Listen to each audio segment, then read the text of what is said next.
जय हिंद दोस्तों। आज के इस वीडियो में रेलवे एएलपी सीबीटी 2 की कट ऑफ पर बात करने वाले हैं। कैटेगरी वाइज आपको रेलवे एएलपी की संभावित कट ऑफ बताई जाएगी। यदि आपके इतने मार्क्स सीबीटी 2 में बन रहे हैं तो आपका 100% साइको के लिए क्वालिफाई हो जाएगी। इसके देखिए दोस्तों 5 स्टेप होते हैं जॉब लेने के। तो पहला पहला पड़ाव तो आपने पार कर लिया होगा सीबीटी 1।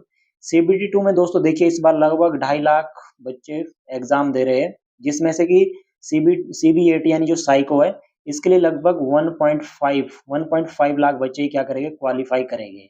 इसके बाद डीवी होगा, मेडिकल, यानी कि जो फाइनल सिलेक्शन होने वाला दोस्तों कितना होने वाला है, कितने बच्चों का होगा, 18,799 बच्चों का ही फाइनल सिलेक्शन होगा किसमें, रेलवे एएलपी में।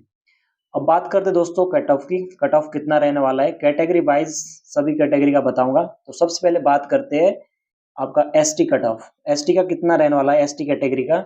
एसटी कैटेगरी का देखिए दोस्तों 65 से 68 के बीच में रहने वाला है। एक बात मैं आपको दोस्तों यहाँ पे बताना भूल गया।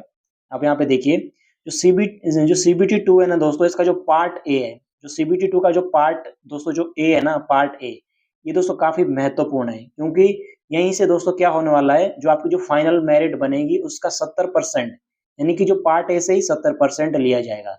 तो जिस भी बच्चे के सीबीटी 2 के पार्ट ए में अच्छे नंबर है तो वो उसका दोस्तों 100% सीबीटी जो आपका सीबीएटी होने वाला है आगे, उसके लिए 100% क्वालिफाई हो जाएगा। तो उसके लिए आपके पास मिनिमम इतना मार्क्स होना चाहिए पार्ट ए में। इसकी बात हो रही है, पार्ट ए की बात हो रही है, किसकी बात हो रही है, पार्ट ए की, ठीक है, जो कि 100 मार्क्स का है। एसटी का लगभग उस बंदे का कितना नंबर आना चाहिए, 65 से 80 78 के बीच में नंबर होने चाहिए। यदि आपका पार्ट ए में इतना नंबर आ रहा है तो 100% साइको के लिए आप क्वालिफाई हो जाएंगे। इसके बाद बात करते हैं ओबीसी की। तो ओबीसी का लगभग 72 से 75, ठीक है, 72 से 75 दोस्तों आपका ओबीसी में रहना चाहिए। दोस्तों के कंपटीशन काफी ज्यादा है दोस्तों, इसलिए कट ऑफ भी काफी ज्यादा ही रहने वाली है। इसके इर्द गिर्द ही आप एक दो नंबर ऊपर नीचे ही रख सकती है। मैक्सिमम कट ऑफ इससे कम भी रह सकती है, एक दो नंबर। इसके बाद देखिए दोस्तों एससी है, जो एससी का लगभग 65 से 68 के आसपास ही या 67 के आसपास ही एससी का भी रहने वाला है कट ऑफ, ठीक है। ऐसा नहीं है कि एससी एसटी का 50-60 में जाएगा, इतना कम नहीं जाने वाला है। ईडब्ल्यूएस की बात करें दोस्तों तो ईडब्ल्यूएस का भी ओबीसी के ही लगभग लगभग जाने वाला है, जितना ओबीसी का है लगभग इसका 72 से 75 के 70 से 75 के बीच में ईडब्ल्यूएस का कट ऑफ रहने वाला है। और फाइनली दोस्तों यूआर यानी जो अनरिजर्व कैटेगरी वाले जनरल वाले बच्चे हैं, इनका लगभग 75 से 80 के बीच में।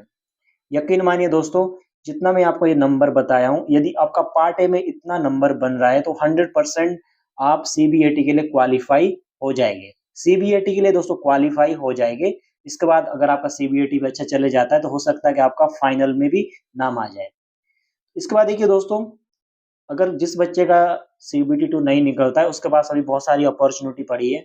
एनटीपीसी ग्रेजुएशन लेवल का एग्जाम अगले महीने से स्टार्ट होने वाला है। उसके बाद 12th लेवल में एनटीपीसी का जो एग्जाम है वो हो जाएगा, और इसके बाद आरआरसी ग्रुप डी एग्जाम है, ठीक है। और इसी साल लगभग लास्ट मंथ में रेलवे टेक्नीशियन का भी फिर से नोटिफिकेशन आने वाला है। तो जिस बच्चे का सीबीटी 2 नहीं निकल पाता, सीबीटी यानी कि जो कुछ नंबर से रह जाता है किसी कारणवश, आपके पास अभी 4 और बड़ी अपॉर्चुनिटी है, ठीक है। तो आप अच्छे से तैयारी कीजिएगा दोस्तों।